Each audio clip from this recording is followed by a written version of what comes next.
Look, living on a chunk of rock floating in the sky isn't as glamorous as it sounds. Sure, the view is great, if you don't mind the constant threat of plummeting to your doom.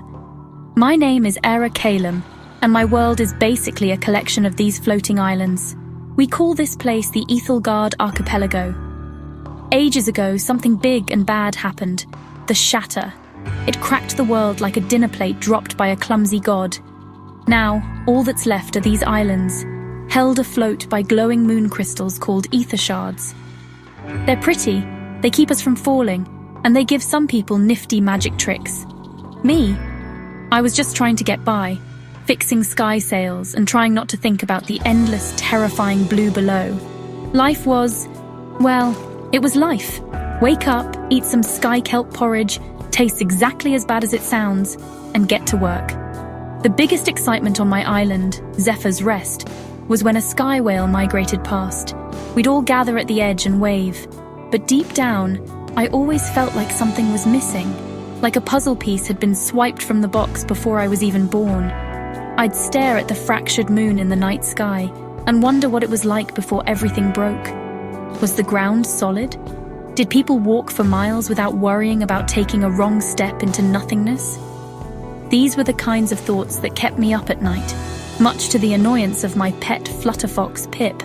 Everything changed on the day of the lunar eclipse. It was supposed to be a day of quiet reflection, but I was out scavenging in the Whispering Quarry. That's where I found it. Tucked away in a crevice was a piece of Aether Shard, unlike any I'd ever seen.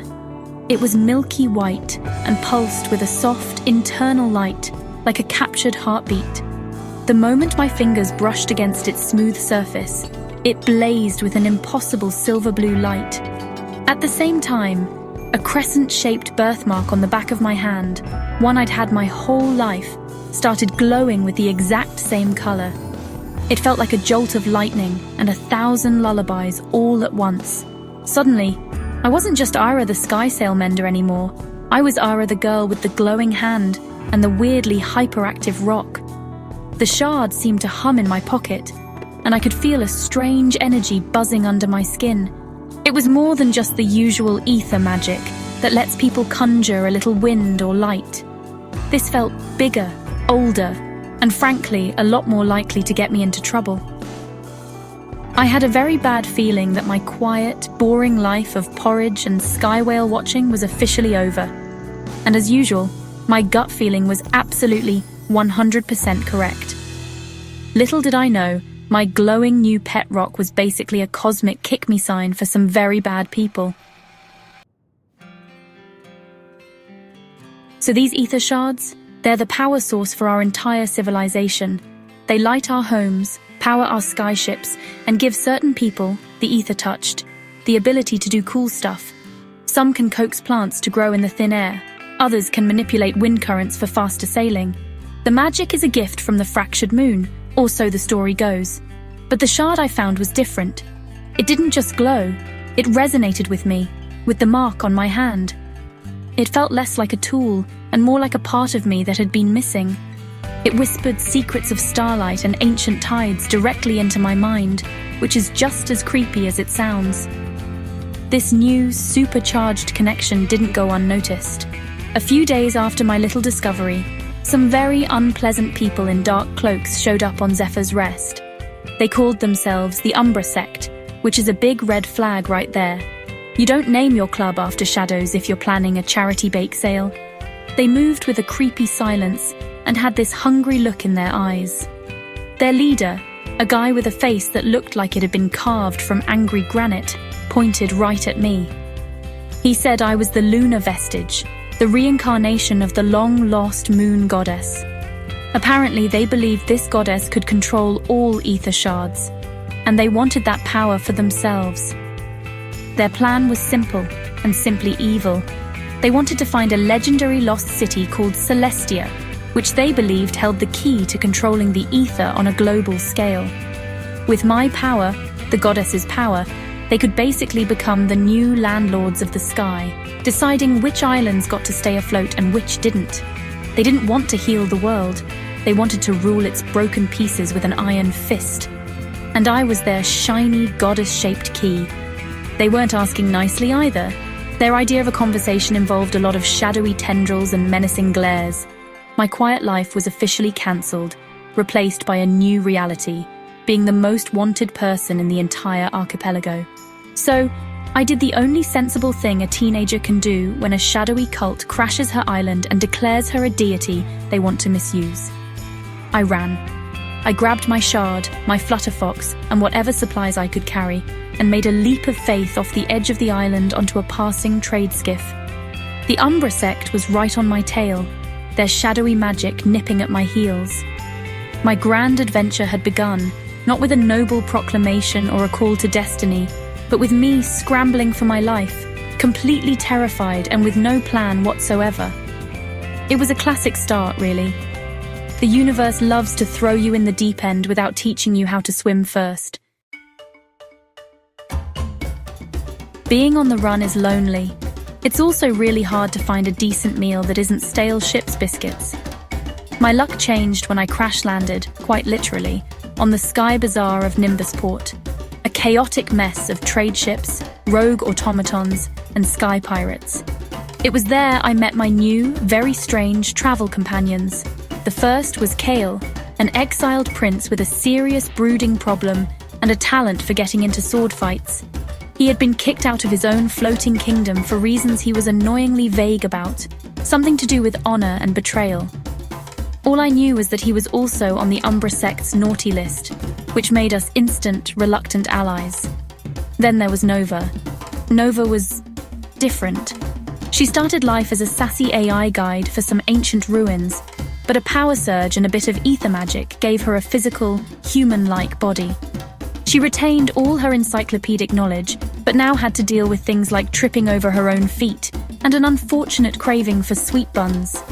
She was a walking, talking, wisecracking database with the social grace of a malfunctioning toaster. Together, the three of us formed the weirdest team in the history of the archipelago. A supposed goddess who didn't know how to use her powers, a moody prince without a kingdom, and a newborn human who was smarter than both of us combined. Our journey wasn't a pleasant sightseeing tour. With the Umbra Sect constantly on our trail, we had to navigate through the most dangerous parts of the sky. We delved into the forgotten ruins of the Sky Titans, massive temples built on islands so high the air was thin and sharp. We dodged lightning storms in the fulminating wastes and outsmarted sky pirates in the lawless asteroid fields known as the graveyard of ships. Kael taught me how to fight. Nova provided the historical context for every monster we were about to be eaten by, and I mostly tried not to accidentally blow things up with my unpredictable magic. It was a stressful, terrifying, and oddly fun time. Through it all, we started to become more than just a band of misfits. We became friends. I learned that Kael's brooding exterior hid a fierce loyalty and a genuine desire to protect people. Nova, for all her logical detachment, began to understand things like friendship and courage. We fought together, we shared our dwindling supplies, and we looked out for each other. We were a family, cobbled together from broken parts, just like the world we lived in. And as we got closer to the truth about Celestia and my own past, I knew I was lucky to have them. Facing down a world domination plot is much less scary when you've got a prince and a robot girl watching your back. The deeper we traveled, the more I learned about my supposed past life. In ancient temples and from cryptic star charts, we pieced together the story of the moon goddess. According to the legends, she was a being of immense power who sacrificed herself to save what she could of the world during the shatter. The prophecy said she would one day return to either mend the world or unmake it completely. The Umbra Sect was betting on the unmake part, hoping to steer that power for their own gain. For a while I was terrified. Was I just a puppet of destiny? Was my only purpose to fulfill some ancient script written thousands of years ago? The final confrontation happened in the lost city of Celestia. It wasn't a city of gold, but a massive, dormant machine powered by a colossal ether crystal. It was a control hub, capable of stabilizing the entire archipelago or shattering it into dust. The leader of the Umbra Sect was waiting for us, ready to force me to activate the city and give him ultimate control. He told me it was my destiny, that the goddess's power was meant for domination. He believed that only by imposing a single, rigid order could the world be saved from its own chaos. It was a tempting argument, in a twisted sort of way. A world with no more uncertainty. But as I stood there, with Kael and Nova fighting desperately to buy me time, I looked at the power thrumming in my hands and the angry man in front of me. I thought about my home, about the friends I'd made, and the simple beauty of a sky whale gliding through the clouds. The goddess's memories whispered in my mind, not of power or control, but of love for her broken world and a desperate wish for it to heal. I realized the prophecy wasn't a command. It was a choice, my choice. The Umbra Sect saw power as a weapon for control. I was starting to see it as a tool for connection. In that moment, I wasn't the moon goddess reborn. I was Aira Caelum, and I chose my own path. I rejected the all-or-nothing power of Celestia. Instead of trying to force the world back together, I channeled my energy outward, not to control the Aether Shards, but to soothe them. I sent a wave of healing, of hope, across the sky. It wasn't a magic fix, but it stabilized the most volatile islands and reinforced the fading light of the crystals.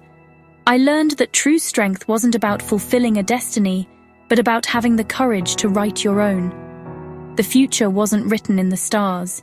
It would be built by open hearts and helping hands, one floating island at a time.